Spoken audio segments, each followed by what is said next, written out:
Boa tarde a todos. Na incumbência sucessiva aqui de apresentar os nossos caríssimos convidados, eu queria iniciar lembrando de um fato curioso. Quando a Cris e o Fernando voltaram da experiência de Harvard, em algum corredor ou bar, não me lembro muito bem, mas a gente conversou sobre essa experiência e eu lembro claramente da vibrância nos olhos deles dois, contando a gama de pessoas incríveis que eles tinham conhecido, e dentre eles o destaque para um projeto muito, muito comovente, que eu tenho certeza que vocês vão ver hoje. E aí fui pesquisar, entendi o que era, e de repente o autor do projeto está aqui conosco hoje. Então, é muito bonito essas conexões, essas trocas. Eu acho que é muito forte como essas capilaridades e extensões que a escola costura reverberam na nossa comunidade. Então, lembrando disso, queria apresentar José Luis Vallejo, diretor em conjunto com a Belinda Tato, do Ecossistema Urbano, fundado em 2000 em Madrid e hoje com sede nos Estados Unidos. E fora sua prática profissional atuante, ele é professor de Harvard e da Columbia, e a gente tem um enorme prazer em tê-lo aqui conosco. Tem sido dias de intensos aprendizados e aprendizagens. Queria passar para a Bia aqui. José, queria também agradecer a proposta que ele tem feito aqui no workshop, né? Já caminhamos alguns dias aqui. O José, já desde a semana passada, trouxe uma metodologia de trabalho que, para nós, é muito importante, que parte das demandas da comunidade. E a gente pegou um sítio mais longe, né, o Bororé, mas já visitamos o sítio, conseguimos falar com os líderes, os alunos estiveram lá, a turma do Bororé vem na sexta-feira, até para avisar todos, né, participar aqui, que eles querem ver os trabalhos, acho que foi uma coisa muito legal. Então, eu acho que é uma proposta muito interessante de metodologia que o José trouxe, que nós todos, professores e alunos, estamos aprendendo muito. Então, muito obrigada por essa contribuição. Queria só fazer um agradecimento público aqui, porque nós tivemos o apoio do Instituto Cervantes nesse seminário e da Embaixada de Espanha, e a gente tem hoje a presença aqui do diretor do Instituto, Daniel Gachego. Eu gostaria muito de agradecê-lo, é um prazer tê-los aqui, a Belém, e, enfim, que também foi possível trazer nossos convidados com essa parceria. Agradeço muito. Obrigada.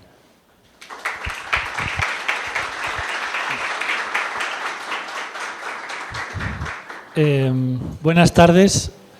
Mi portuñol es muy malo, entonces vais a tener que hacer un esfuerzo.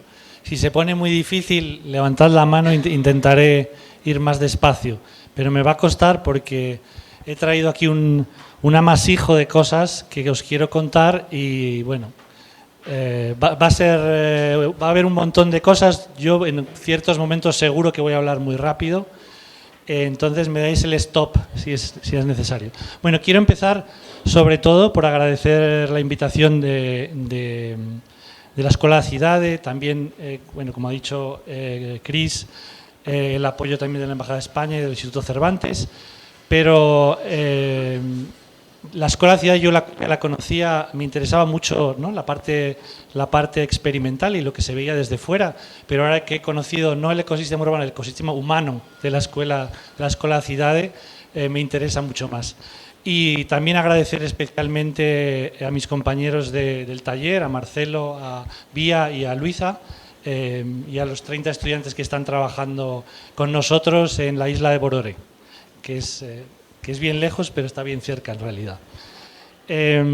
Bueno, también me gustaría decir que, espero que después de las dos conferencias que ya hemos tenido, la de Edgar, ¿no?, el lunes, tan bonita, y la ayer toda la bulla de Lucía y de Ana, tan estupenda, pues bueno, yo espero estar un poco a la altura del reto que ellos han puesto y del listón que ellos han puesto, ¿no? Bueno, primero quiero empezar por hacer una pequeña introducción, aunque muy pequeña. No quiero condicionar demasiado la forma en que tengáis de analizar o de ver los proyectos. Voy a contar muchos proyectos que van a estar organizados en distintas categorías. Pero primero quiero empezar simplemente por hacer un alegato, ¿no? Somos arquitectos, en muchos casos nos olvidamos que mucho más importante que el interior de los edificios es lo que pasa fuera, ¿no? Y por eso os traigo esa mirada un poco desde el exterior de los edificios, el exterior de los objetos, que muchas veces nos obsesionamos con la objetualidad de la arquitectura, cuando en realidad lo importante es la actividad, en muchos casos, que generamos y la relación con el entorno. Y sabiendo, ¿no?, que en una gran ciudad, una gran metrópoli como es Sao Paulo, esto es especialmente importante, ¿no? Esta es una imagen que me gusta utilizar porque en este caso es de la ciudad de Londres, pero me da igual, es cualquier sitio, también las calles de Sao Paulo podrían ser, ¿no? Para mí, lo más importante de lo que ocurre en la ciudad es lo que ocurre en esos 2 metros primeros, donde está toda la gente y donde está toda la interacción social que se da en un entorno urbano, ¿no? Y también frente a eso traigo esta imagen de la contraposición de las personas. En esta charla vais a ver muchas veces que van a aparecer muchas personas haciendo cosas, porque eso es lo que, ¿no?, cuando acaba nuestro trabajo y cuando la ciudad, las personas toman los diseños, las arquitecturas, los espacios públicos en los que hemos trabajado, es el momento en el que a nosotros nos interesa mucho más volver a esos lugares y ver qué ha ocurrido con ellos, porque muchas veces nos sorprende muchísimo cómo utiliza la gente cosas que nosotros nos habíamos imaginado completamente de una manera y son personalizadas, son usadas de maneras completamente distintas, ¿no? Y entonces esa contraposición de la ciudad vista, como normalmente muchas veces la vemos en nuestro trabajo, que es desde la foto aérea frente a esa ciudad vista, ¿no?, a la escala de las personas. Y también, y esto es algo, bueno, aquí esta diapositiva tiene algunos años ya, porque, bueno, también no quiero cambiar el nombre de Twitter al de X, porque me interesaba mucho más lo que era Twitter. Y también esto tiene que ver con nuestro trabajo, ¿no? Es buscar el espacio público allá donde intentar generar interacciones entre la capa de Internet, la capa digital, que nosotros vemos como un espacio público superpuesto sobre el espacio público, y cómo podemos ser capaces de utilizarla también para generar incluso más interacciones en la realidad física del espacio público en el que nos movemos.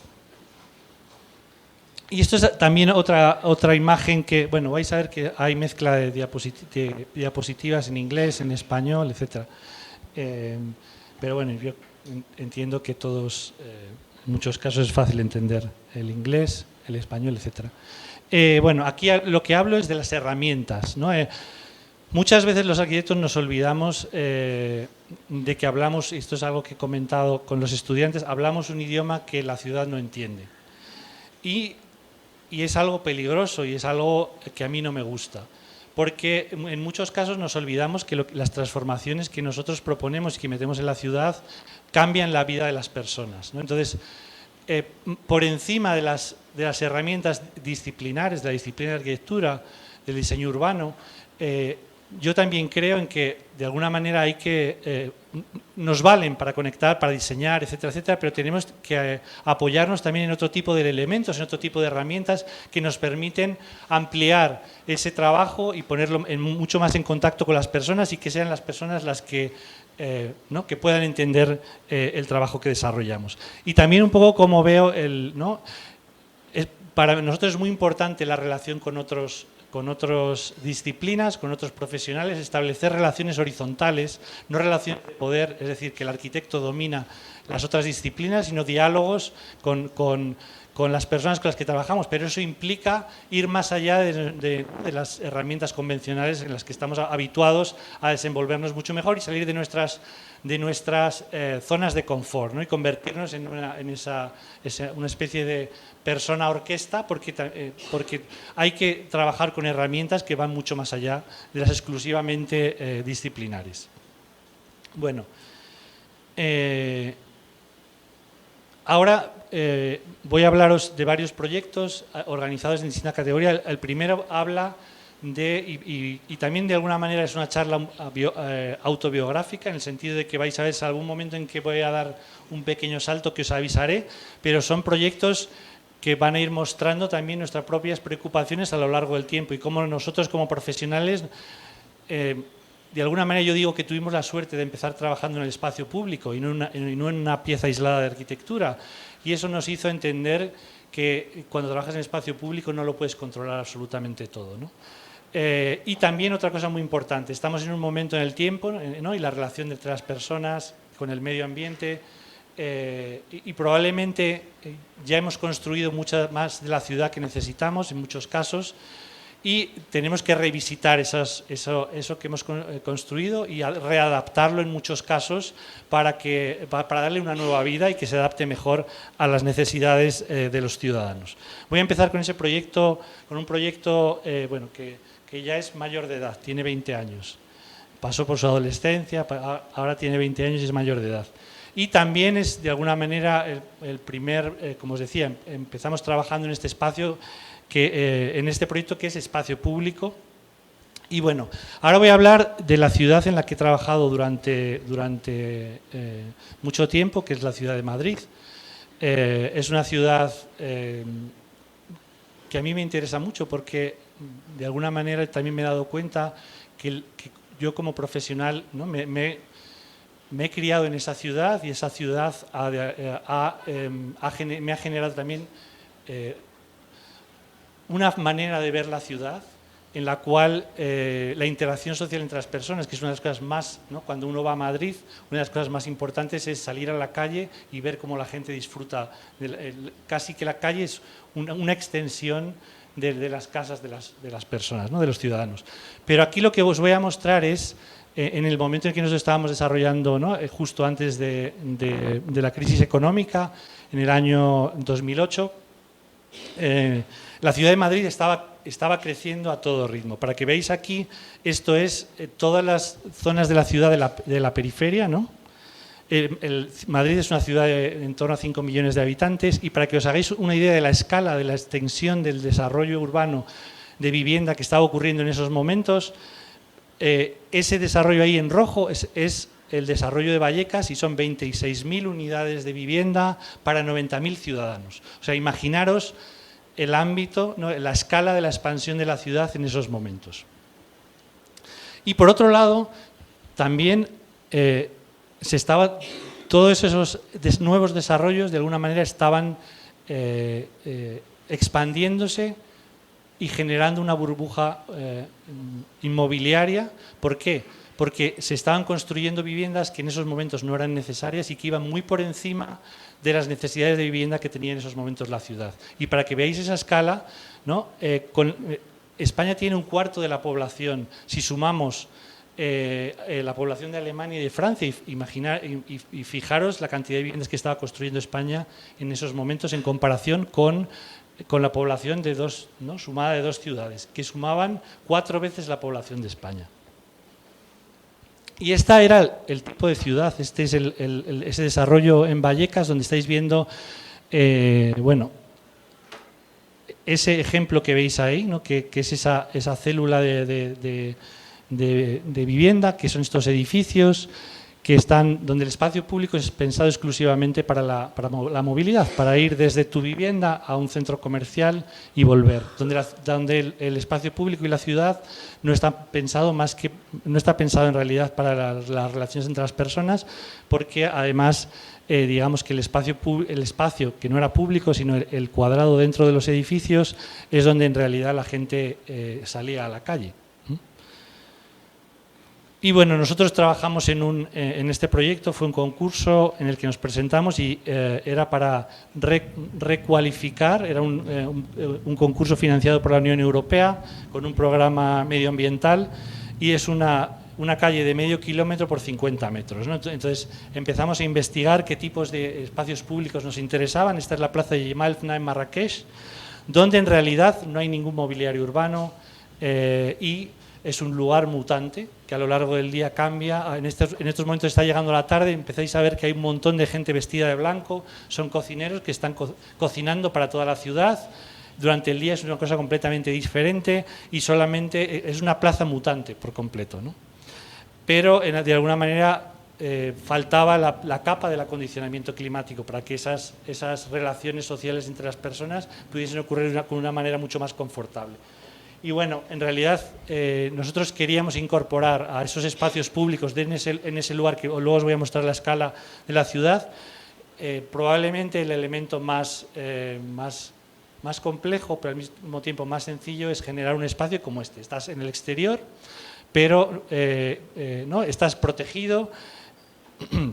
Y bueno, ¿qué ocurre? Que el árbol tiene unas propiedades maravillosas, ¿no? Tiene un funcionamiento estacional y solo tiene un problema, que necesita paciencia, eso que escuchábamos ayer, para crecer. Tenemos que dejar que los árboles crezcan para que generen ese confort. Entonces lo que nosotros imaginamos fue una especie de prótesis que podrían estar funcionando desde el principio, esperando a que los árboles creciesen, ¿no? Bueno, estas son imágenes del concurso y nos apoyamos para generar esa especie de prótesis de árboles artificiales en la historia de la arquitectura. Tecnologías que vienen del Oriente Medio, en este caso son los badgirs, que lo que hacen es que son atrapavientos. El viento pasa a través de unas cámaras donde tienen paños húmedos, ese aire entra en contacto con la humedad, toma humedad, baja su temperatura, pesa más y se introduce en el espacio bajando y acondicionando el espacio. Pues exactamente igual funcionan estos elementos. Tiene unos el aire caliente, hay una batería de ventiladores, son todas tecnologías muy sencillas y que forman parte de la industria agrícola. En este caso entran en contacto con una nube de agua atomizada, se enfrían, pesan más, bajan y acondicionan ese espacio exterior. Y nosotros queríamos generar esa sensación, ¿no?, de estar protegido, pero estar en el exterior. Bueno, a lo largo del proyecto de ejecución, esa primera imagen en la cual había 3 pabellones se diferenció y generamos tres pabellones distintos. Las tecnologías son exactamente las mismas, todas tienen una vegetación, agua atomizada, etcétera. Simplemente cambian de lugar y se reconfiguran de manera distinta. El tercero es el único que tiene una cubierta. Ahora, luego veréis el montaje. Bueno, este es el primero que se construyó, que es el que denominamos el árbol climático. Primero veíais ahí algunas de la vegetación recién plantada, luego empezó a crecer y también todos estos espacios estaban sensorizados, o sea, estábamos tomando datos permanentemente a tiempo real de cómo se transformaban las condiciones climáticas en esos espacios. Y al mismo tiempo generaban toda la energía y un surplus de energía, y esa energía por un lado la consumían, por otro lado se vendía a la red. Entonces cada una de estos pabellones genera 6.000 euros al año para su propio mantenimiento. Entonces es un nuevo mobiliario urbano que es autosuficiente, genera su energía y al mismo tiempo genera recursos para su mantenimiento. Bueno, esto es esa extensión de la ciudad que habéis visto, el tipo de espacio público que propone, ¿no? Entonces, aparcamiento, doble carril, aparcamiento, un pequeño espacio para las personas y al otro lado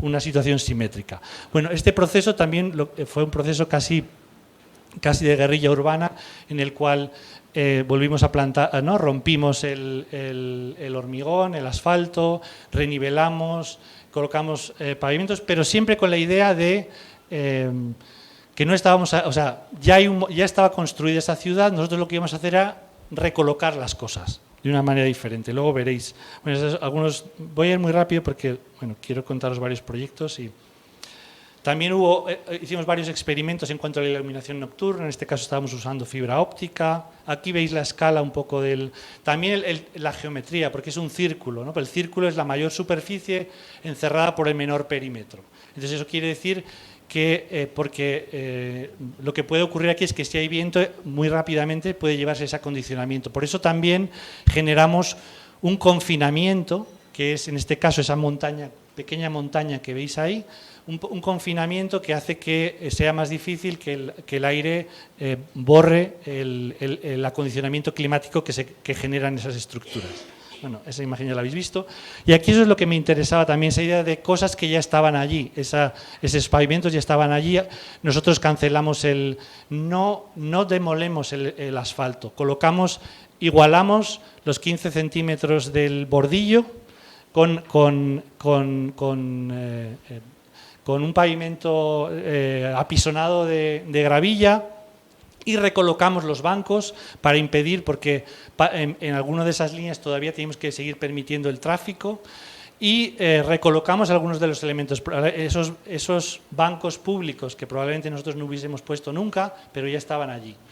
Entonces lo que hicimos fue recolocarlos para impedir que con los bancos, en vez de colocar volardos, con los bancos impedir el paso de los coches al espacio reconquistado, porque toda esta zona de aquí era para los coches y lo mismo al otro lado. Se dejó solamente un carril de circulación que daba la vuelta, ¿no? Bueno, aquí veis algunas imágenes de esto, elementos colocados de manera distinta. Esto es una especie de pinchos de fibra óptica que generan esa... Y esta es la cubierta del Tensegrity, que se instaló muy rápido en un fin de semana. Tiene 15 metros de diámetro, y este es un pequeño juego entre lo natural y lo artificial. Es una imagen de un árbol, de un castaño de Indias del Parque Histórico del Retiro, y entonces en ese espacio, digamos, dominado por ese gran árbol, ¿no? Establecer como una especie de juego metafórico entre el árbol natural y el árbol artificial y la estructura, ¿no? Bueno, en este caso, por ejemplo, el confinamiento se consigue a través de la depresión, genera una depresión con una rampa helicoidal que al mismo tiempo funciona, lo vais a ver, como un gran sofá, ¿no? Como un gran lugar para sentarse.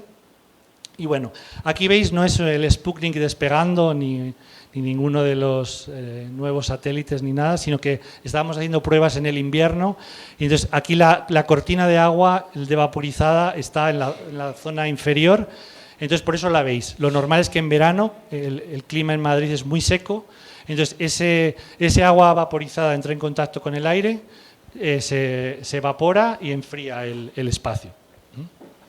Algo bastante sencillo. Bueno, algunas imágenes de ese lugar. Y lo más importante empieza ahora, que es cuando nosotros desaparecemos de allí y la gente empieza a tomarlo, empieza a hacer cosas con ello, y de repente un lugar que no tenía identidad adopta la identidad de estas estructuras como su propia imagen, ¿no? Empieza a aparecer en el plano del metro de Madrid, bueno, salen un montón de medios. La gente empieza a utilizarlo de esa manera que os contaba, ¿no? Alrededor, ocupándolo y haciendo cosas, conciertos de rock por la noche, exhibiciones gimnásticas. Esas fotos me parecen muy bonitas, ¿no? Y también esta era una especie de experimento de cómo nosotros imaginamos, ¿no? Muchas veces queremos imaginar cómo la gente toma los espacios y los ocupa y los utiliza. Entonces, bueno, nosotros nos imaginamos que de alguna manera esos espacios podrían ser utilizados de esta manera, ¿no? Y las conexiones entre uno y otro. Esa es la nube atomizada que va cayendo en uno de ellos, en el interior. Y este es como el tercero, que es el que hemos denominado el mediático. Tiene una gran pantalla textil en el interior. Nos imaginábamos, ¿no?, el fútbol en...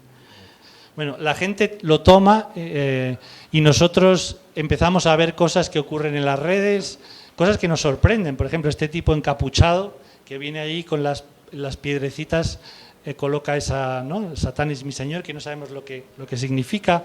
O nos pasamos por ahí y nos encontramos un graffiti que dice: queremos más árboles lúdicos. Los árboles, estas tres estructuras, se bautizaron con tres nombres distintos. El climático el primero, el segundo el lúdico, el tercero el mediático. Entonces parece que el mensaje llegó y en este caso nos estaban reclamando que el que más le gustaba era este. Y aquí estáis viendo, esto es un proyecto que tiene 20 años, esto es de hace 3 o 4 años. Y bueno, este era un campeonato de parkour, creo, que estaba ocurriendo en este lugar. Y bueno, lo visitamos para, ¿no? Ya tenía el proyecto como más, bueno, era casi entre adolescente y mayor de edad. Tenía que esto es cuando cumplía 17 años, me parece. Y bueno, cosas que ocurren en este lugar, bueno, muchos días que se organizan eventos, etcétera, ¿no? O conciertos. O esto es otro de los días en que lo visitamos y que de repente pues, nos sorprendió esa... Y no solamente eso, sino que además la cantidad de biodiversidad que generó, porque tú te metes en estos espacios y empiezas a oír, fue totalmente anidado por pájaros, y entonces entras en estos lugares y es un enjambre de pájaros chillando, ¿no? Vale, y ahora os voy a poner también... Bueno, algunos de los lugares, ¿no? Se difundió tantísimo el proyecto que apareció en todo tipo de programas, y una cosa que me hizo mucha gracia... Bueno, esta es la... No, esta. Imaginaros. El alma de Madrid. Este es un anuncio de la ciudad de Madrid. Está en su cultura. Las meninas de Velázquez, el Palacio Real y el Boulevard de Vallecas, El alma de en una la periferia de la ciudad. Está en su arquitectura. O de repente estos raperos, Tote King, utilizando el... Todos os lo habéis buscado, todos nos lo hemos buscado. Clínicas de desintoxicación para internet, por favor, rápido, urgentemente. Oh. Cierra el puto Facebook. Bueno, diciendo unas palabras muy feas. ¿Vale? O de repente nos encontramos con este vídeo un poco lisérgico de alguien que fue allí, hizo esta grabación y nos la encontramos un día cualquiera paseando por YouTube. No sabemos por qué ni cuál era la motivación para ello, ¿no? O esto, alguien que no conocemos que se pasó un día completo grabándolo y viendo cómo la gente aparecía, desaparecía, cómo se movía el sol, qué sombra generaba, etcétera. Son cosas que nos vamos encontrando en Internet. O también, bueno, no, o una pareja sobre nieve, que se grabó un día de nieve. en el árbol del ensanche Vallecas. En Madrid, yo creo que en 20 años ha nevado 5 veces. Pues esta pareja fue allí a grabarse haciendo esquí.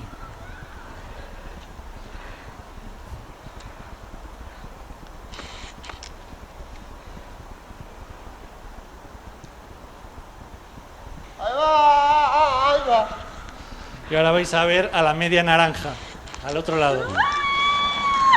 Bueno, eso. Aquí tenemos a... y otra cosa muy, muy graciosa es que, imaginaros, es un nuevo mobiliario urbano, genera 6.000 euros. El ayuntamiento no sabía cómo manejar eso. Entonces no sabían cómo mantenerlo, no sabían qué hacer con ese dinero. Me llegaron a decir, no podemos hacer nada con ello. No vamos a conectarlo para que no genere recursos. Pero al final dimos con un funcionario, un civil servant, un funcionario creativo. Entonces, ¿qué se le ocurrió? Transformarlo en monumentos. Entonces, ahora este es el listado de los monumentos de la ciudad de Madrid. Entonces, está el Palacio Real, están los árboles de Vallecas, porque era la única manera de que si eran un monumento, eran singulares y entonces había que mantenerlos sí o sí. No entraba dentro de los procesos de los elementos de mobiliario normales, ¿no? Entonces, bueno, hay maneras creativas también de la ciudad en la cual encontró una forma de con esos recursos generados, ser capaces de mantenerlos. Bueno, de aquí voy a saltar a otra categoría, y es esta, y es, como en toda película, esto tiene que ver con diseñar proyectos que sean capaces de interactuar con con el entorno urbano, ¿no? Entonces, proyectos que son capaces de generar interacciones con las personas, pero también con el medio ambiente, ¿no? En este caso, como en muchas películas siempre hay una secuela, ¿no? El número 2. Pues en este caso nos tocó hacer un número 2 de este proyecto, pero para la Expo de Shanghái, unos años después, en el año 2010, ¿no? El clima de Shanghái es completamente distinto, muchísima humedad. En Madrid es un clima muy seco, y en este caso es muy, en verano es más de 30 grados, que no, bueno, vosotros estáis acostumbrados al clima húmedo, pero yo creo que probablemente el clima de Shanghái es mucho más extremo porque el porcentaje de humedad puede llegar al 80 o al 90%. Bueno, en esta expo, que su lema era Mejores ciudades, mejor vida, y en el cual había muchos grandes arquitectos. Este es el pabellón del Reino Unido, Heatherwick, que hizo este objeto, ¿no? Pero el espacio público que nos proponía la expo, y este es el acceso al pabellón del Reino Unido, un gran objeto, es una metáfora de lo que es la ciudad, ¿no? Un objeto después del otro, ¿no? Y la experiencia del espacio público era ¿no? Esperar durante muchas horas en unas condiciones tremendas, ¿no? Esta fotografía no está planeada, pero esto era el cansancio que se generaba en el espacio público de ese sitio, ¿no? Entonces, bueno, trabajamos durante unos meses para adaptar esos conceptos, no para trasladar directamente el proyecto a la latitud, una latitud completamente distinta, a unas condiciones completamente diferentes. Hicimos distintas simulaciones y al final llegamos a la conclusión que fue este elemento, ¿no? Esa versión 2, que es un elemento que tiene muchas capas, que tiene varios sensores y en función de las condiciones climáticas genera la energía de una manera diferente, tiene capas para generar proyecciones y contenidos culturales, pero también para generar acondicionamiento térmico, etcétera. En este caso, por la noche se convierte en una gran pantalla y al mismo tiempo con esos contenidos culturales. Aquí vais a ver, bueno, algunas de las cosas. Y el acondicionamiento climático, en este caso, generamos también de nuevo un tensegrity. En este caso, el corazón de ese tensegrity tiene un ventilador de 8 metros de diámetro, muy grande, que se mueve a una velocidad muy baja, que consume muy poca energía. Y para hacer que consuma menos, le instalamos además un sistema hidráulico, de tal manera que los sensores van determinando 2,5 metros arriba o abajo y la velocidad del ventilador. Aquí vais a ver, esto no es algo para cortar las cabezas de las personas, sino vais a ver cómo funciona. Es una prueba que hicimos en el taller en el que se estaba fabricando. Entonces, conectados con esos sensores, el ventilador sube y baja 2,5 metros y adapta el flujo del aire a las necesidades de ocupación, térmicas, etc. Bueno, eso está puesto a más velocidad de la normal, ¿eh? Ahora vais a ver algunas imágenes de cómo funciona. Y aquí es donde corta la cabeza a las personas. Entonces, aquí vais a ver, estos son los paneles que mueven todo son unos paneles diseñados por ingenieros chinos con nosotros, y bueno, aquí veis que se puede utilizar en modo manual, modo automático, distintas, ¿no? Las distintas, y luego esto que veis aquí, estos gráficos tienen que ver con todos los toldos, los textiles que habéis visto ahí. Bueno, aquí veis algunas imágenes de esto. En este caso tenía sentido generar la energía mediante estos aerogeneradores que diseñamos también con unos ingenieros. Este es un túnel de viento en el norte de España en el que testamos los aerogeneradores para asegurar la energía que generan. Y bueno, algunas de las cosas que ocurrían en la expo, aquí una representación de Cervantes, estas cosas, ¿no? Unas flamencas chinas. La gente, ¿no? Este era el lugar de espera para entrar al pabellón de Madrid. Entonces esa era nuestra propuesta. Estaba la gente esperando en una situación de confort, con esta, ¿no? Flamenco chino, etcétera. Esta es la inauguración de la exposición. Conchisu es árbol de aire en chino. Es lo único que aprendí. Aquí vais a ver cómo funcionaba. Esta es la CCTV. 这就是从西班牙马德里移植过来的那棵空气树，它看起来一点都不像树，但是我要告诉您呢，它的确能够像天然的大树那样，对于一个微观的局部的小气候环境产生影响。我再说的通俗一点吧，它就是一个人造的大树荫。Aquí veis alguna forma del funcionamiento. 在马德里呢，一共有3棵这样的空气树，都是建在一些新的社区里面。大家知道，在新社区里，那些树种下去 Bueno, no vamos a ir más rápido, pero aquí quiero que veáis este vídeo. Las cosas que pasaban en este lugar.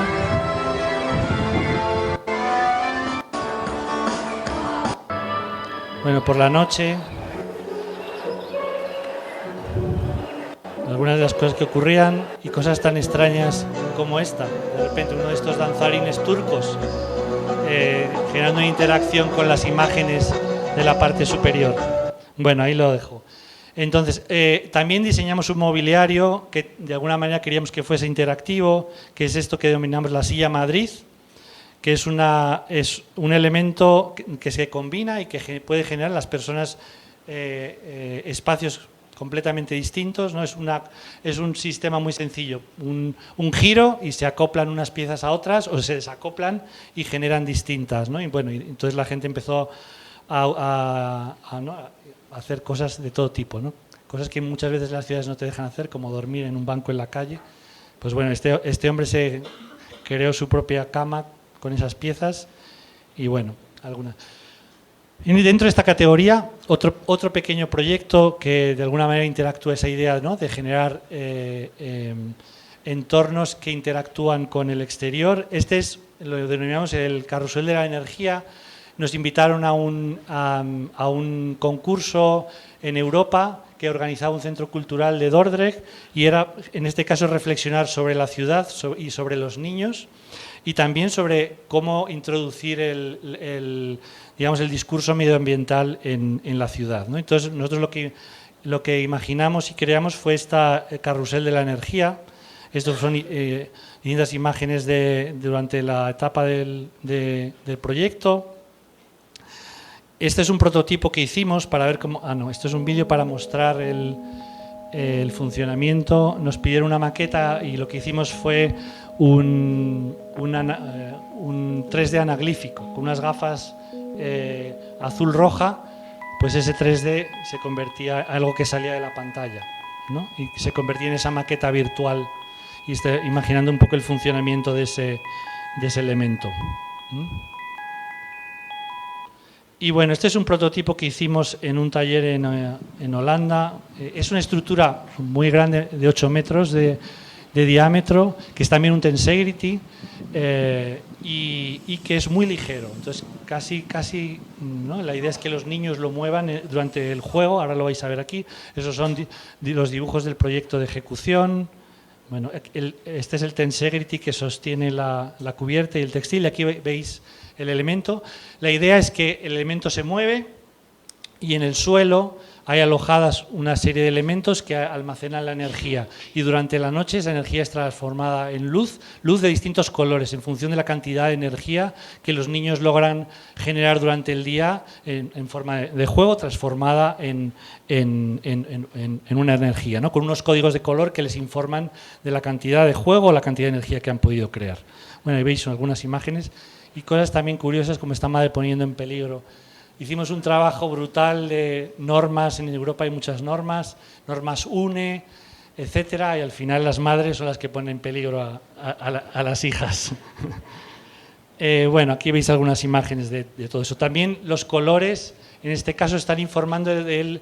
No, la idea es hacer elementos que sean muy transparentes y que transmitan también, que eduquen de alguna manera y transmitan cómo están construidos y cómo funcionan. En este caso los colores tienen que ver con ese funcionamiento estructural también. Y algunas de las imágenes que veis ahí. Este es veis que hay unas cuerdas en el exterior y unos asientos en el interior. Los niños más grandes mueven la estructura, los niños más pequeños se sientan en el centro y son movidos por las bueno, y en esta parte de aquí abajo el suelo se mueve con la estructura y debajo está lo que hace que se almacene la energía, etcétera, que habéis visto en algunos de los dibujos de antes. Vale, de nuevo, emplear el diseño, la arquitectura, el diseño urbano, etcétera, para generar, en este caso, ¿no? Para sensibilizar, la sensibilidad ambiental en este caso, ¿no? Hacer que la gente sea consciente del momento en el que vivimos en relación con el medio ambiente. En este caso, este es una guardería, ¿cómo le llamáis aquí? Un kindergarten. Bueno, esto no es Arizona, esto es Madrid, la periferia de Madrid. Y fijaros qué sitio más extraño, ¿no? Con el yin y el yang en una rotonda, todo el mundo, y esto lo llamo los reinos de soledad. Todo el mundo con todo lo que necesita, su piscina, etcétera. Pero ese reino de soledad, ¿qué tipo de espacio público, no? Si haces un zoom, ¿qué tipo de espacio público genera? Un espacio público en el que solo puedes aparcar tu coche y donde no hay interacciones entre las personas, los vecinos no se conocen. Entonces, ganamos un concurso para hacer este centro educativo para niños muy pequeños, pero era un centro educativo que tenía que tener una valla y el lugar de juego de los niños tenía que estar separado de la ciudad, ¿no? Entonces logramos convencer a la municipalidad para que ese espacio tenía que estar abierto. Los niños iban a tener un pequeño espacio de juego, pero la idea era que saliesen a jugar al espacio urbano y por eso generamos una plaza, pero una plaza que al mismo tiempo dialoga con el exterior y con el propio edificio, ¿no? Entonces, en este caso, hay una laguna de plantas macrofitas que todo el agua, las aguas grises y aguas negras que generan los residuos que generan los propios niños, van directamente a esa laguna. Las plantas purifican ese aguas residuales y después ese agua residual en Madrid, que es un lugar donde hay muy poca agua para regar la vegetación, con ese agua se riega toda la vegetación de la propia plaza, en la cual los niños van a estar jugando, ¿no? Bueno, este es el sistema, ahora vais a ver, el sistema de macrofitas y al mismo tiempo toda la excavación del edificio se coloca en el perímetro y se generan los lugares de juego de los niños y de alguna manera una plaza interior que extiende ese acondicionamiento del espacio público del edificio hacia el exterior. Ahí veis un poco el proceso de construcción. Estas son las plantas macrofitas recién plantadas, luego las vamos a ver más crecidas. El edificio también dialoga con el entorno, tiene una especie de piel textil que aparece y desaparece en función de las necesidades. Como veis ahí, más abierto, más cerrado. Es un edificio que tiene la más alta calificación energética, consume muy poquita energía. Ese es el sistema con el cual esa especie de piel textil que envuelve el edificio le permite dialogar con el entorno. Y bueno, algunas imágenes de ese interior, pero más me interesa cómo el edificio sale hacia afuera y acondiciona ese exterior. Algunas de las cosas que ocurren por el día los niños pequeños, por la noche los niños más grandes y toda esa topografía que se genera a través de la tierra de excavación para colocar el edificio. Y bueno, y luego generar entornos de juego para los niños que no están segregados de la ciudad. Normalmente en las ciudades europeas muchas veces vemos esos especies de corralitos donde solamente los niños pueden entrar y los padres están con las manos en los bolsillos. Bueno, nosotros queríamos crear espacios de juego donde los padres y los niños pudiesen jugar juntos, ¿no?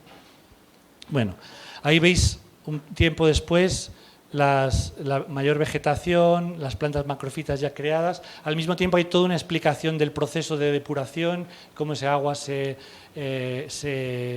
reutiliza, etcétera, ¿no? Para que todos los usuarios, porque es el lugar de juego natural de los padres cuando se acaba la escuela y el lugar de interacción social, en ese lugar donde esos padres, si no tienen ese instante en el cual pueden hablar unos con otros, después se van a sus casas y ya no hay ningún tipo de interacción social más, porque ya habéis visto ese lugar al que van, esos sitios con sus piscinas, con todo, ¿no? Bueno, esto es una tarde cualquiera de Madrid, lo que ocurre aquí. Aquí he tenido que eliminar el sonido ambiente porque los niños en Madrid chillan mucho y os he puesto esa música de guitarra. Y aquí vais a ver estos expendedores de niños saliendo, que son los toboganes.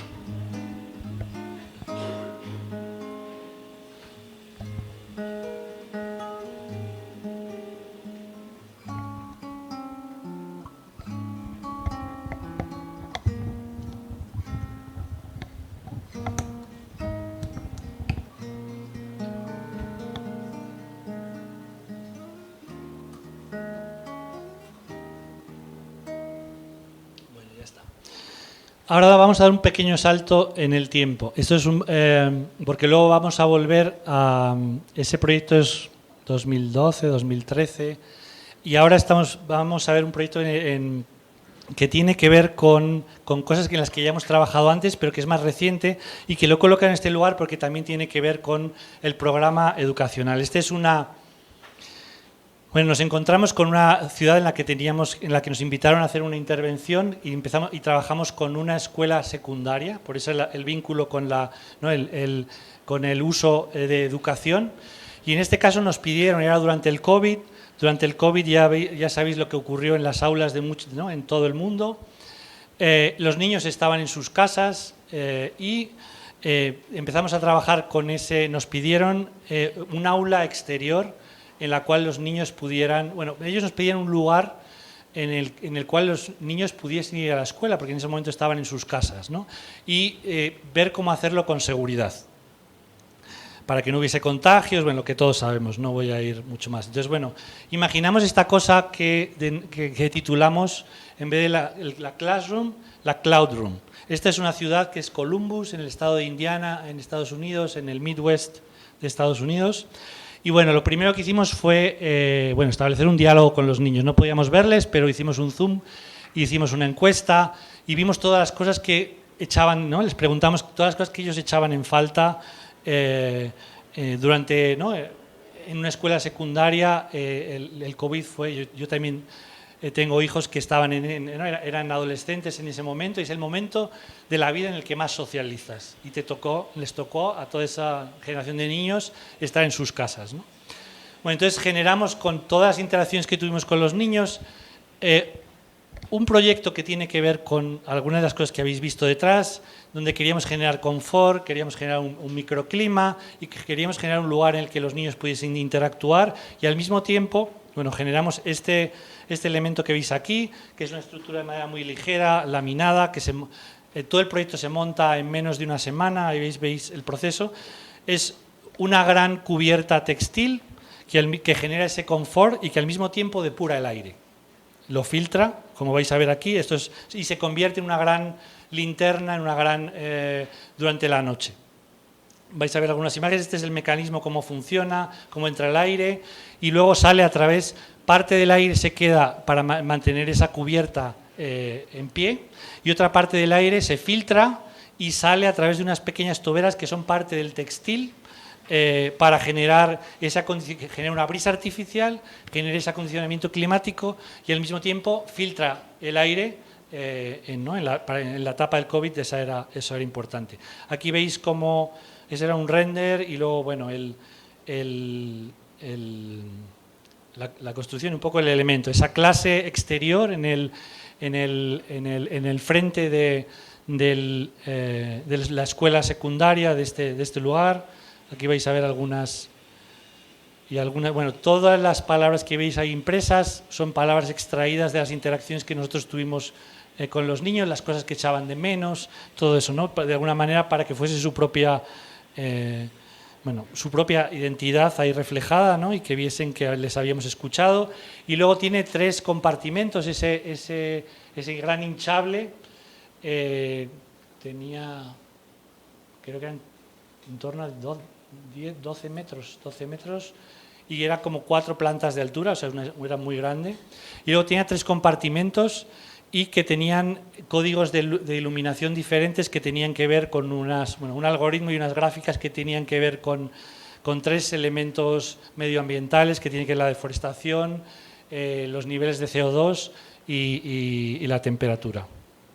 Ahí veis algunas imágenes de ese, ¿no? Simplemente tenía unos anclajes en esa estructura de madera y luego unos anclajes exteriores tensados en el perímetro. Ahí veis, y algunas de las interacciones también que nos encontramos posteriormente en redes sociales, en este caso en Instagram, o esta cosa, un tipo que le dio por volar un dron saliendo por el agujero central del proyecto. Y las sillas son esas bolas que veis ahí de color rojo. Esta es una... Vale.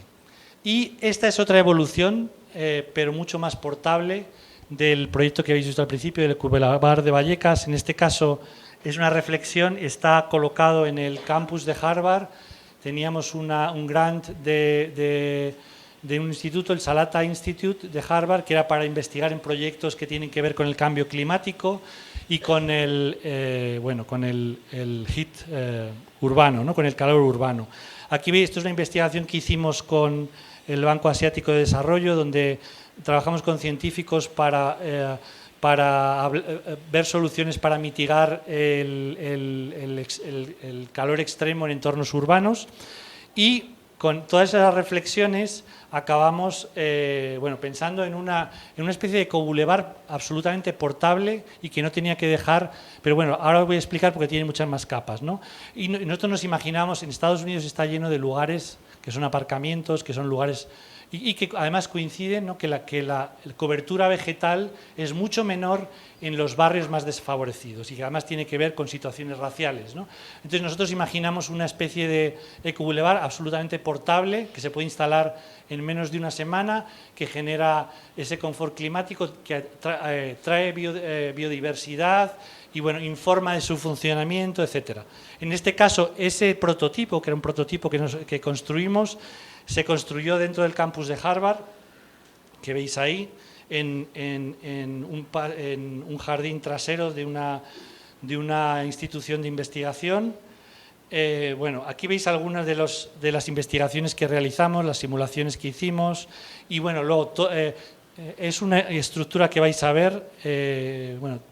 Trabajamos con expertos en plantas para traer, usamos 1.400 plantas nativas que atraían a polinizadores locales.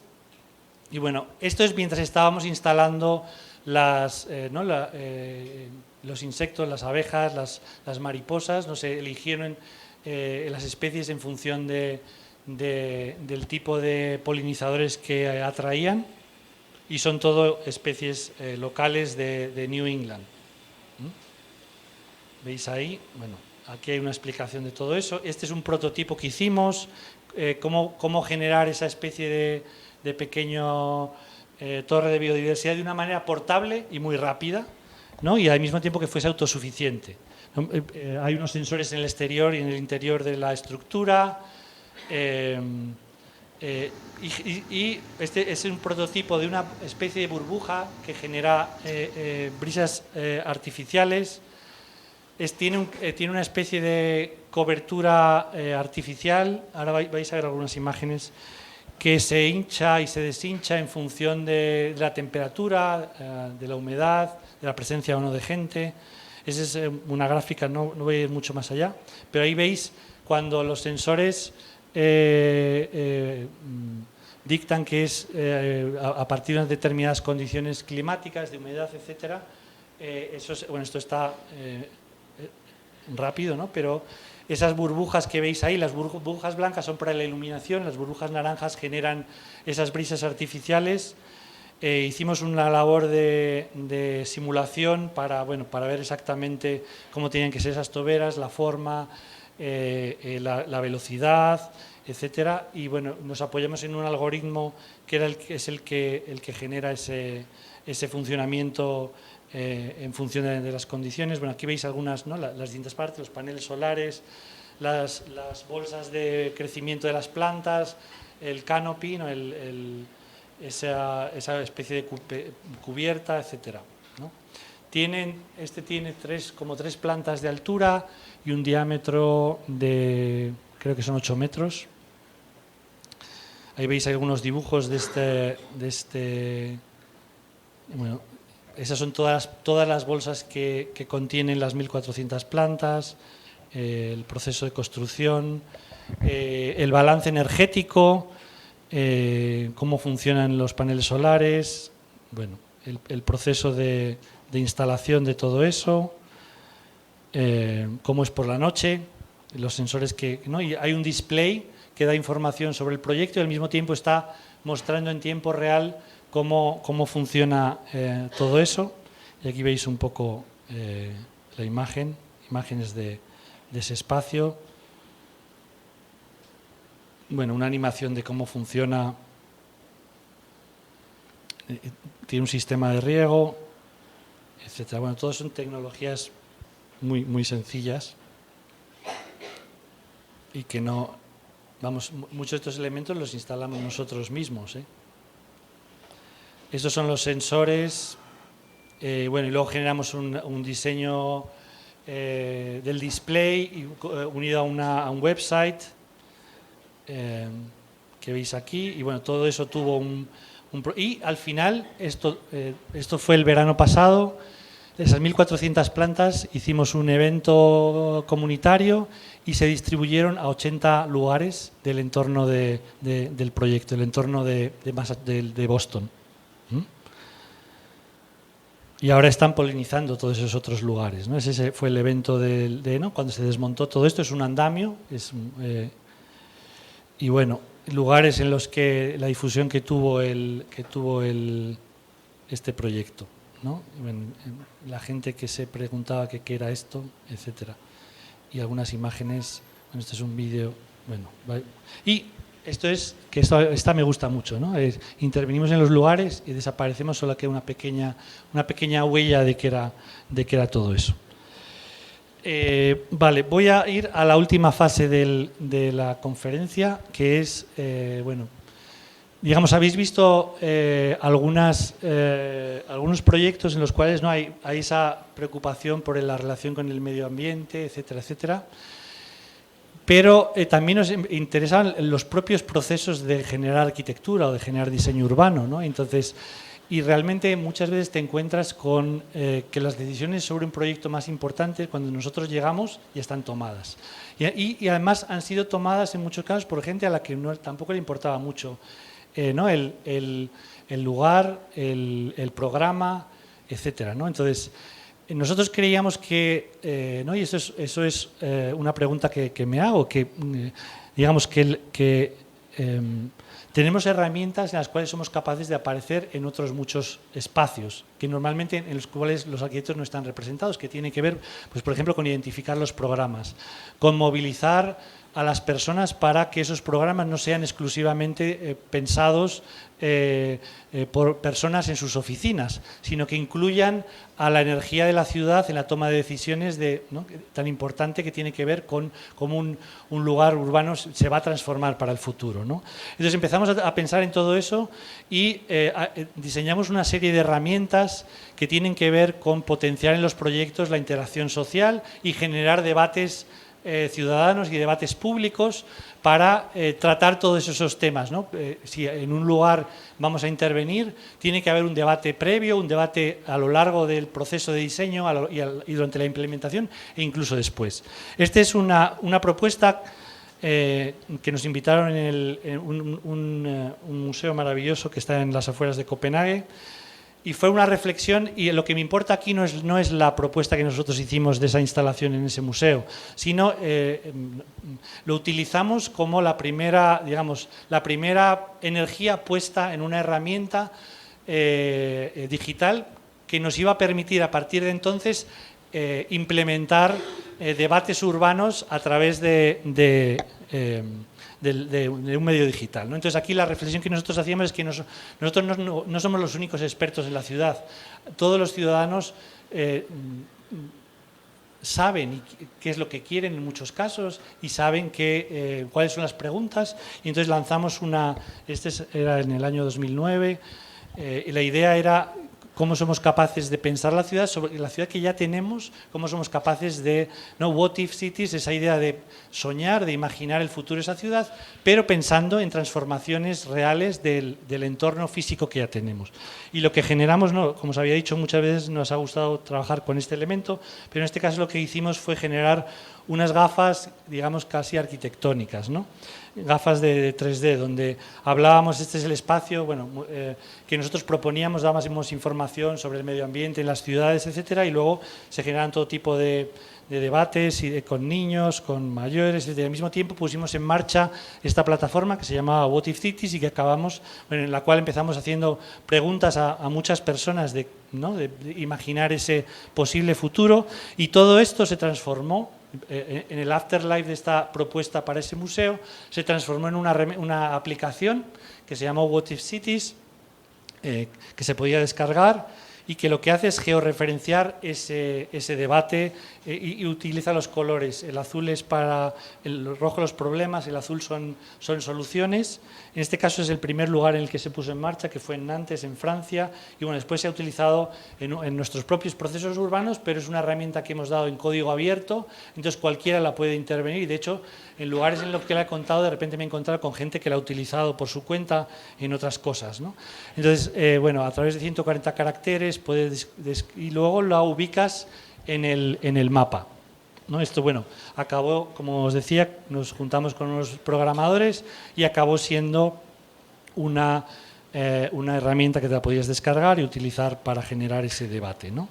Entonces, el primer lugar en el cual esta herramienta se utilizó, bueno, fue, como os decía, era en Nantes, pero luego trabajamos en este proyecto que yo creo que es con el que, bueno, es cómo somos capaces de generar esos debates en el espacio público y en este caso ligado a un proyecto específico. Entonces nos encontramos con una cosa muy extraña, un concurso en el cual llamaban a trabajar a artistas y arquitectos juntos para diseñar una cosa que, bueno, en un aparcamiento existente en una ciudad en Noruega, y hicimos una propuesta a la ciudad que desarrollamos en un vídeo, en el cual nosotros lo que decíamos era, bueno, lo voy a ir contando mientras el vídeo aparece. La idea era reflexionar sobre el centro de esa ciudad, que en estos momentos era una plaza, pero era un aparcamiento. Y lo que nosotros decíamos es que por qué no, en lugar de pensar en un único diseño, por qué no generábamos un proceso de trabajo con la ciudad en el cual pudiésemos testar no solo una plaza, one square, sino una y 1000 plazas. Por eso titulamos esa propuesta 1000 Square. Entonces la idea era generar un proceso participativo, en muchos casos a escala real, generando diseños, intentando aproximar nuestro lenguaje al normal de los ciudadanos, porque muchas veces cosas que nosotros proponemos no saben a escala real qué significa todo eso, ¿no? Generando distintos tipos de talleres, distintos tipos de construcción de elementos para probar distintos funcionamientos y quedarnos con el que pensemos que puede funcionar mejor, y al mismo tiempo generar una capa digital, en este caso, para llamar a otros profesionales, no solamente trabajar con las personas locales, sino a través de Internet generar un debate en esa idea, ¿no? Ese espacio público que ocurre digitalmente, ¿no?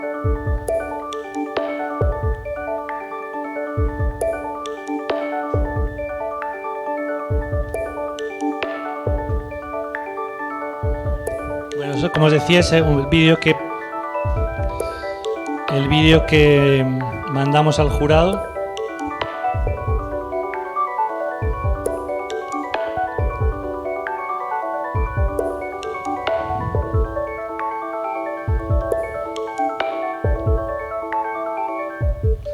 Y ese era un mensaje, había más documentos en la entrega. Bueno, esas son imágenes, al final quedamos finalistas, quedamos 2 equipos y al final acabamos ganando el concurso. Esto era toda la programación de actividades. Finalmente le dimos una vuelta más y cambiamos el 1000 Square. Bueno, hubo todo un proceso en el cual la ciudad tuvo miedo. Nosotros éramos un equipo que venía del sur de Europa, que les proponíamos algo en lo que ellos no iban a tener control, que iba a generar un debate ciudadano, y empezaron a tenerle algo de miedo. Entonces nuestro trabajo fue intentar dar seguridades al respecto. Tuvimos que hacer varias propuestas. En ese proceso acabamos cambiando el nombre del propio proceso, pero logramos convencerles de realizar el proceso. Iba a ser más largo, conseguimos acortarlo, pero aún así duró un año. Y digamos que usamos nuestras herramientas de diseño que hemos aprendido, que aprendimos como parte de la disciplina, pero digamos que las utilizamos de la manera normal que se usa en la disciplina y también de otras maneras, ¿no? Por ejemplo, para diseñar un proceso participativo. Y no solo eso, sino para nosotros, junto con sociólogos, ser la parte central de ese proceso de participación. No es que los sociólogos hiciesen su participación y nos diesen un report y nosotros interpretásemos todo eso y lo diseñáramos. No, nosotros estábamos con los sociólogos diseñando todos los procesos. Y era un proceso complejo que tenía distintas partes, ¿no? Había un espacio físico que estaba frente a la plaza, que era una antigua, tuvimos la suerte de que había una antigua tienda de bicis que cerró, y la ocupamos y la transformamos en lo que ya hemos denominado el Physical Lab, el laboratorio físico, que iba a ser un lugar de exposiciones, un lugar de debate y un lugar en el cual cualquiera podía entrar, estaba abierto y podías enterarte en todo momento y empezar a formar parte de ese proceso participativo, porque la idea era tener las puertas abiertas permanentemente, ¿no? Y ir informando de todas las cosas que se iban probando, todos los test que se iban haciendo, toda la gente con la que participábamos. Bueno, diseñamos eso que veis ahí, que es una maqueta, pero una maqueta que tenía un vídeo metido dentro. Bueno, no os voy a poner el vídeo porque es un poco largo, pero mostraba un poco, hablaba de la historia. Eso es filmando la propia maqueta, el vídeo que tenía dentro. Esa herramienta nos servía también para los diseños, introducir los diseños y que la gente viese distintas posibilidades. Y bueno, hablaba también de la historia, del lugar, bueno, cómo en los años 60 hacíamos una especie de juego entre lo digital y lo analógico, en este caso, la historia en el 1900, cuál era en los 60 entró el coche, explicando de una manera muy sencilla cuál era en ese momento, ¿no? Que empezaron a aparecer los coches y los coches lo tomaron todo. Bueno, hay todo un proceso y cómo, bueno, después hablamos del Día Nacional de Noruega, cómo ese lugar se corta para los coches y lo ocupan las personas de distintas maneras, hacen demostraciones, todo lleno de banderas noruegas y bueno, esa especie de como ¿no? Bueno, esto es un montón de todas las cosas que ocurrieron allí, en ese espacio que hemos diseñado. Otra de las herramientas era el laboratorio digital. Entonces creamos una web donde estábamos trabajando con talleres. La herramienta que también habéis visto la personalizamos para este trabajo. Generamos talleres online en los cuales estábamos reflexionando con distintos equipos sobre el lugar. Todo eso, esto era un repositorio de información para que en todo momento cualquiera pudiese formar parte de ese proceso y pudiese tener, bueno, un poco el registro de todas las interacciones, ¿no? Esa idea del proceso participativo expandido. Y luego lo que prometíamos en el primer vídeo, que es ese testeo a escala 1:1. Invitamos a unos grafiteros que se llaman Boa Mistura, que son madrileños y que le dieron la vuelta por completo a la plaza, que era un aparcamiento, y que nosotros nos dimos cuenta que la gente no era capaz de pensar más allá de que era un lugar donde dejar el coche. En un fin de semana estos grafiteros lo transformaron por completo y en 2 días empezamos a jugar en este lugar, empezamos a hacer eventos ciudadanos, a tener reflexiones. Ese es lo que era el lugar. Esas rocas que veis ahí eran para, bueno, los volardos, para evitar que los coches, bueno, para organizar un poco el tema del tráfico, los coches, y cómo todo eso quedó integrado en una plaza instantánea. En 2 días se generó, como veis ahí, y bueno, un poco todas las cosas que ocurrieron, ¿no? Todo el proceso donde se hicieron instalaciones con distintas escuelas de paisaje locales, que llamamos Greenhammer, el Arthammer, espera que voy a quitar esto de aquí, el Arthammer, el Filmhammer, ¿no? En esa Playhammer con niños. Aquí veis este evento, un lugar para jugar, sacamos unas colchonetas,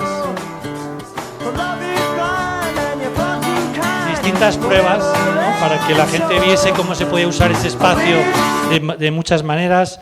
Llamamos a unos ingenieros de iluminación interactiva que eran medio artistas y trabajaron generando unas iluminaciones interactivas. Trabajamos con los presos de la cárcel local que diseñaron esos asientos que veis ahí.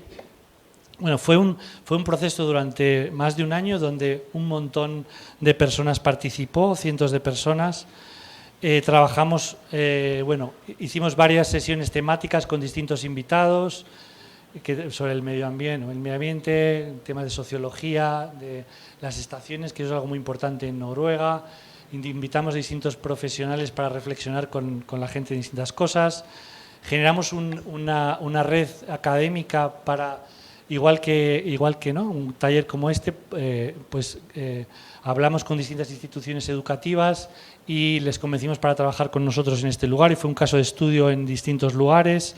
Aquí veis algunas interacciones con gente de Copenhague, de Irlanda, de Alicante en España, de distintos lugares, los diseños que realizaron, y también trabajamos con las escuelas de secundaria, más de 1.200 estudiantes de la escuela secundaria que también reflexionaron sobre todo eso.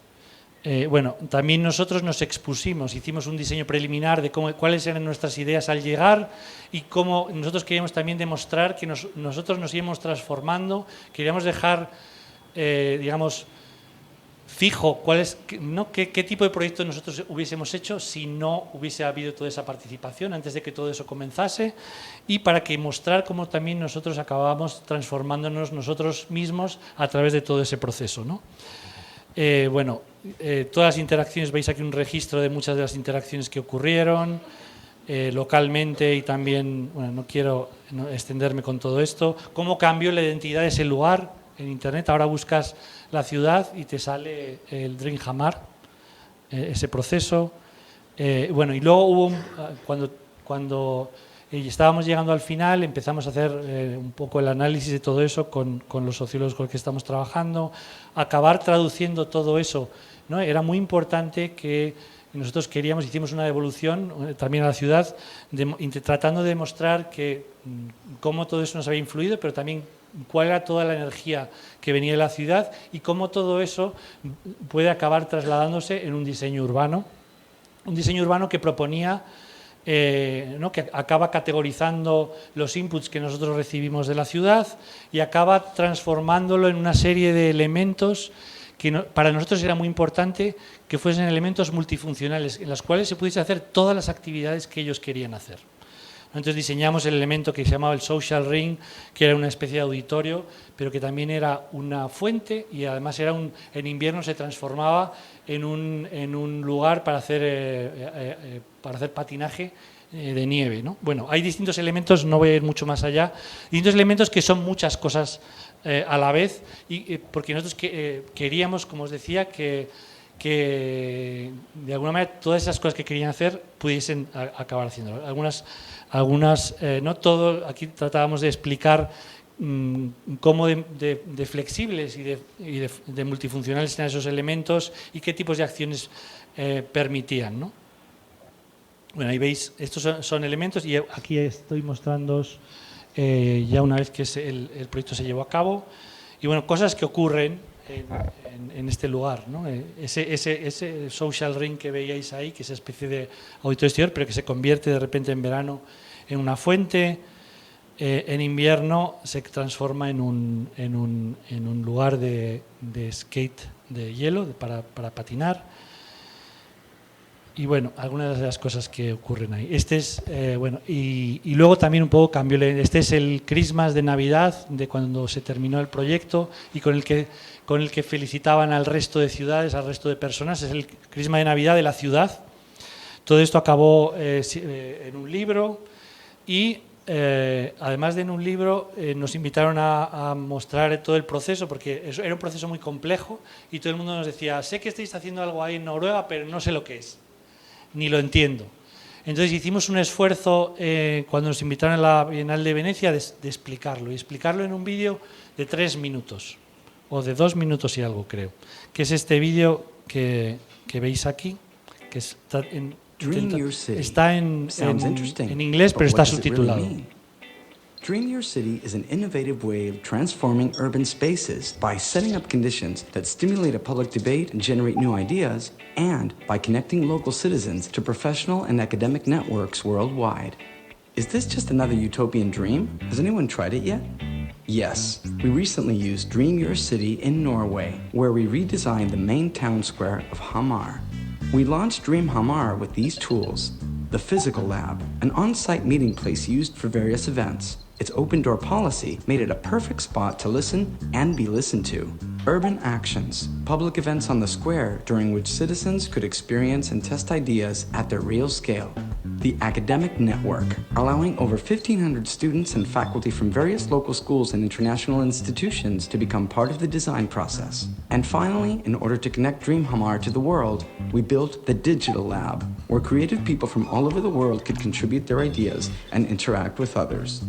Outputs from all these spheres of activity help to shape the new urban design concept for the square. So why dream your city? Why not? It builds resilient and proactive communities and allows for the creation of more inclusive and meaningful designs.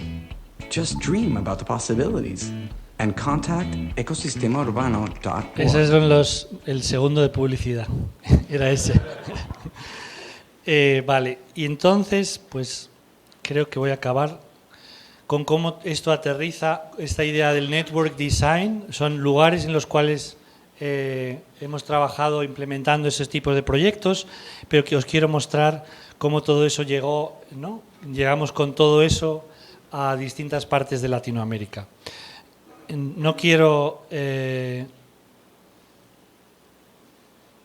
extenderme, simplemente voy a poner un vídeo final porque bueno, hay procesos curiosos. Y voy a simplemente, en uno de esos lugares, también tratamos de hacer una síntesis de uno de estos proyectos en el contexto de Latinoamérica. Este es un proyecto para un concurso que ganamos en el Centro Histórico de Asunción, en Paraguay, que es el master plan para el centro histórico de esta ciudad, ¿no? Y un poco cómo esa metodología del network design aterrizó. La aterrizamos en este lugar. The historic downtown district of Asunción. Disculpad por el que está en inglés, pero teníamos que explicarlo, era para un premio en chino y nos pidieron hacerlo en inglés. Coexist with the Spanish ones. 1.3 million people and 600,000 vehicles enter Asunción daily.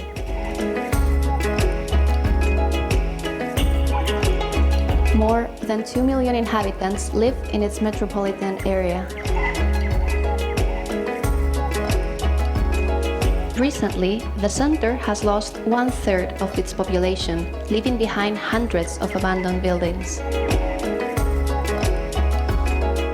50% of its residents live now in La Chacarita, an informal neighborhood which periodically suffers river floods.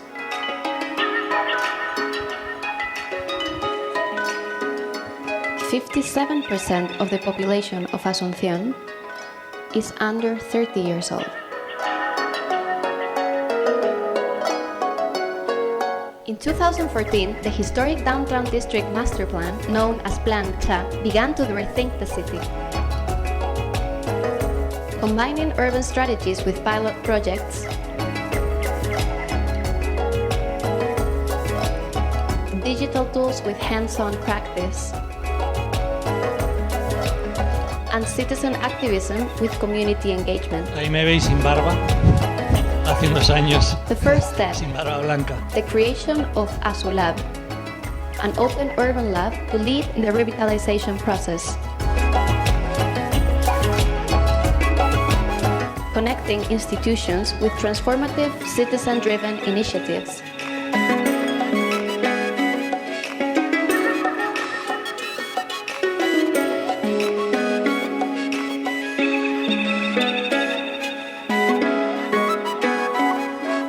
Involving and linking actors, communicating, and permanently rethinking the process.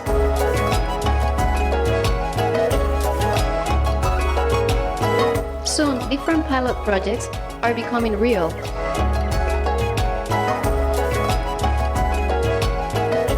Latido Americano, a stunning urban art festival.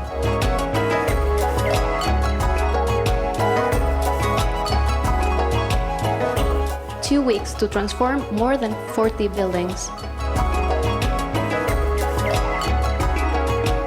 street artists from all over Latin America, generating multiple urban synergies.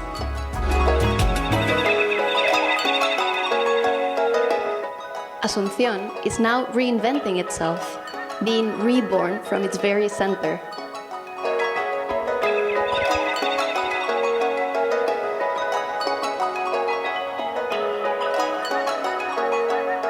Asunción's heart starts beating.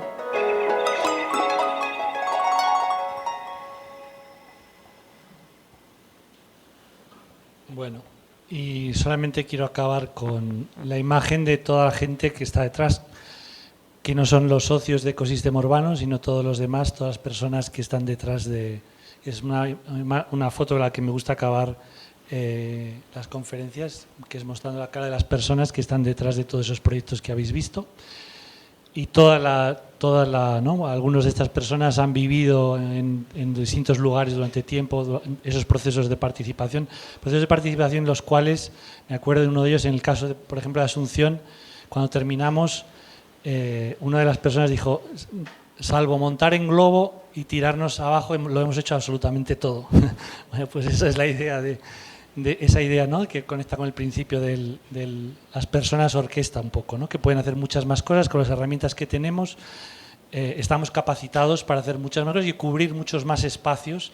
Ayer Ana nos hablaba, ¿no?, del espacio de los paisajistas bueno, pero hay otros muchos espacios, ¿no?, que en los cuales podemos estar presentes y en los cuales no solo presentes, sino que somos beneficiosos.